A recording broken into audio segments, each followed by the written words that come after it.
Please be aware, in this podcast series we talk about all areas of safeguarding, which some people may find upsetting. So please make sure you're okay listening to today's topic. Be mindful of those around you, such as children, that you might not want to listen in.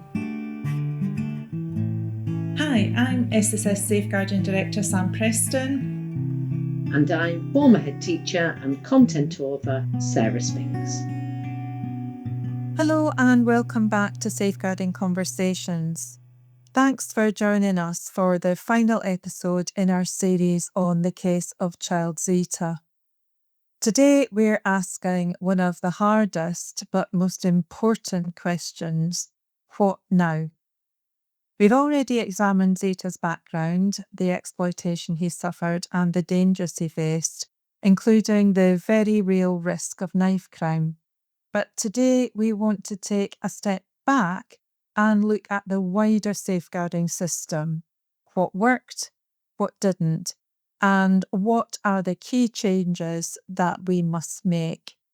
So let's now look at the systemic issues and missed opportunities.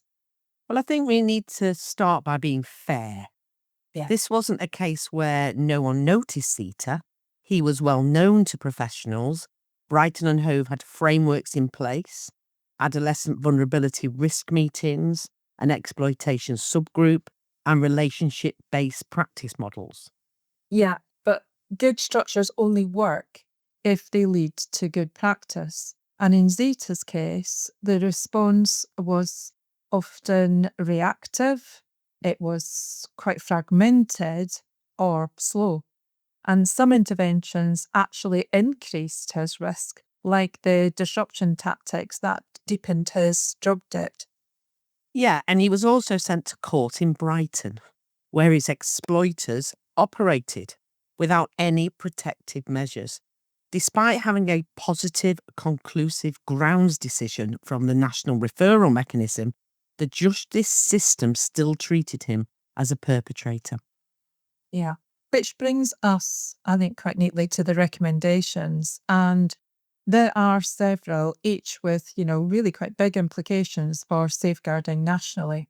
Yeah, so recommendation 1, knife carrying and safeguarding plans. The first recommendation from the series case review is that if a child is carrying a knife, professionals must include this in all assessments and plans. But not just the fact that the knife is present, the reason must be explored. So we're talking about trauma-informed assessment, aren't we? Why does that child feel unsafe? What are the triggers? What are the alternatives? It's not about confiscating that knife and walking away. It's about understanding what the knife represents. Yeah, and plans should then focus on reducing the need to carry. Yeah. Offering safe adult exit strategies, emotional regulation tools, and community support, not just focusing on punishment. Yeah, absolutely. And then recommendation 2, Operation Swordfish, that's disruption with safeguarding. The review also highlights the importance of Operation Swordfish, an initiative launched, I think, in late 2024. It aims to improve coordination between Sussex Police and safeguarding partners when children are at risk of exploitation and modern slavery. And the review calls for a formal evaluation of Swordfish by November 2025 to see if it's actually making a difference. Does it disrupt exploiters? Does it prevent harm? Or are we still just circling around the same frontline children at risk? It's a really big recommendation, this one, because it is asking for outcome-led policing in this area. And that, if we're going to roll that out, that is going to require a huge training investment. Yeah, definitely. So recommendation 3, legal safeguarding guidance for lawyers. Now, this is a really important one. The review urges the Ministry of Justice, the Home Office and the Solicitors Regulation Authority to provide clear guidance to lawyers when children disclose safeguarding risks. Yeah. And I think people might sort of find that quite difficult to take on, that that there's a need for that. But right now, lawyers are bound by solicitor-client privilege. But what if a child tells them they're at risk of being killed or that they're still under threat from exploiters? Can they then break that confidentiality to protect the child's life? The guidance definitely needs clarity. Yeah. Zeta's case showed how legal teams, held safeguarding information that wasn't passed on. Yeah. That gap can be the difference between life and death. Yeah. And recommendation 4, cross-boundary risk sharing for out-of-area placements. We've talked about how Zeta's out-of-area placement started really well, but problems re-emerged. And part of the issue was that different local authorities assessed risk differently. Yeah. And that we've seen that with other safeguarding things. Yeah. Brighton still saw him as a red rag, high risk, but the new area saw him as a low risk because they didn't have the local intelligence about him. Yeah. So the professionals around him weren't as alert to the existing risks. Yeah. I mean, the recommendation is clear. Where children are moved, both sending and receiving areas must align their understanding of risk. And that means sharing full histories, AVRM decisions, and lived experiences, not just a referral form. And I know, Sarah, we've spoken about this before when we've talked about assessment by other agencies, that actually there needs to be that accountability, that you don't, if you like, hand over the child to the next area without handing over the pertinent information as well. And the clarity on all those things. Yeah. And that is still not happening across multi-agencies. We've still got, it's almost like this kind of entrenched system of, that's been declared within, say, for instance, health professionals. And it's about understanding the relevance of that to somebody from, say, another area of expertise. And at the moment, we've still got an element of that where we're not actually putting the child's history at the centre of things. We're actually focusing on the relevant bits that of each agency is doing, but it's not a collective picture. Absolutely. And so recommendation 5, social media in safeguarding plans. One of the most overlooked aspects of Zeta's case was social media. His exploiters still reached him through apps. Contact continued. Threats persisted. But this wasn't explored in his risk plans. Yeah, I think, it's really interesting, isn't it? I mean, we've spoken a lot about social media and the absolute dangers that social media just presents in all sorts of areas.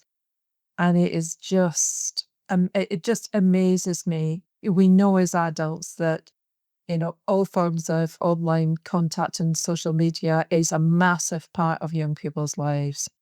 It seems really quite bizarre to me that this is not a major area that we focus on, when we've got concerns. And the review recommends that professionals actively explore social media use as part of every safeguarding plan for exploited children.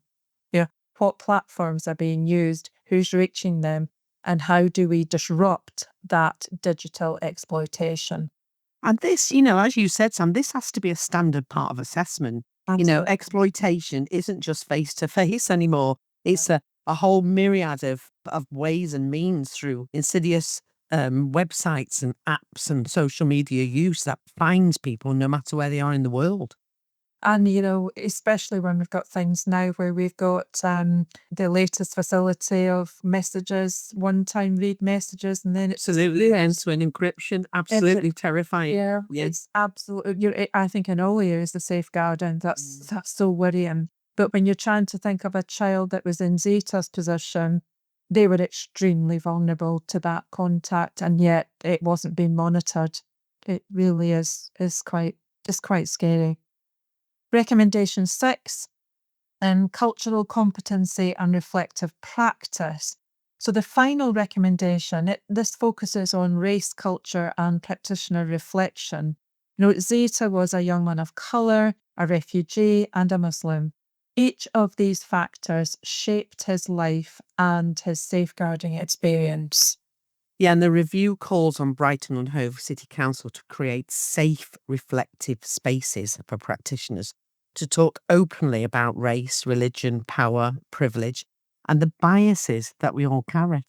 Absolutely. And that was something that we looked at quite carefully when we were putting together our course on this. And it is still an issue where practitioners feel perhaps, scared to have these sort of discussions or to question whether something that may be linked to culture is actually part of what is going on and needs to be looked at in order to keep a child safe. It isn't just about unconscious bias training this. We're talking about deep ongoing work, safe challenge, psychological safety for professionals, for them to be able to unlearn stuff and then grow. Yeah, absolutely. And the review also recommends aligning this work with the national report, It's Silent, which explores race and safeguarding. Zeta's case wasn't isolated. It sits within a wider pattern of radicalised children being misunderstood, adultified, or not believed. So, the big question, these recommendations are solid, but if employed, will they actually change things? Well, they could, but it depends. Not just on policy, but, as we've said before, on practice, on culture, on the willingness, I suppose, of leaders to do the uncomfortable work that this entails, on frontline teams having the time and the space to build trust, reflect, and adapt. And big thing for me though is it also depends on coordination. This requires cross-agency transformation, not independent in-service changes. We need real-time data sharing, joint planning, and above all, a shared language of safeguarding, not this kind of tug of war that seems to exist between care and control. Yeah, and in some cases with histories like this, we need to stop asking, what did this child do? And start asking, what happened to this child? And what can we do now that we know? What can we do? And also, the third question I would say is what is happening with this child now? Zeta's story is heartbreaking. It really is. And I think we have to look at it almost like a call to action. He wanted change. He was trying and he trusted people. And we have to, I think, honour that by making sure that we don't repeat the same mistakes. So I think we do need to take these recommendations seriously. They do need to be embedded, not just in strategy documents, but in daily decisions. And, I know I've spoken about this for quite some time, having headed up what was to be a pioneering multi-agency project many, many years ago. It saddens me that we're still having the same conversations today about joined up multi-agency practice. Multi-agency reform is needed and it will be needed to carry out these recommendations. So thanks for staying with us through this 3-part series. You can find links to the full Child Zeta review, toolkits and related training in our podcast notes. And we've also got an article and that's available on the SSS Learning website. Please keep the conversations going in your teams, in your schools and your services. So until next time, keep listening, keep learning, and keep safeguarding at the heart of everything we do.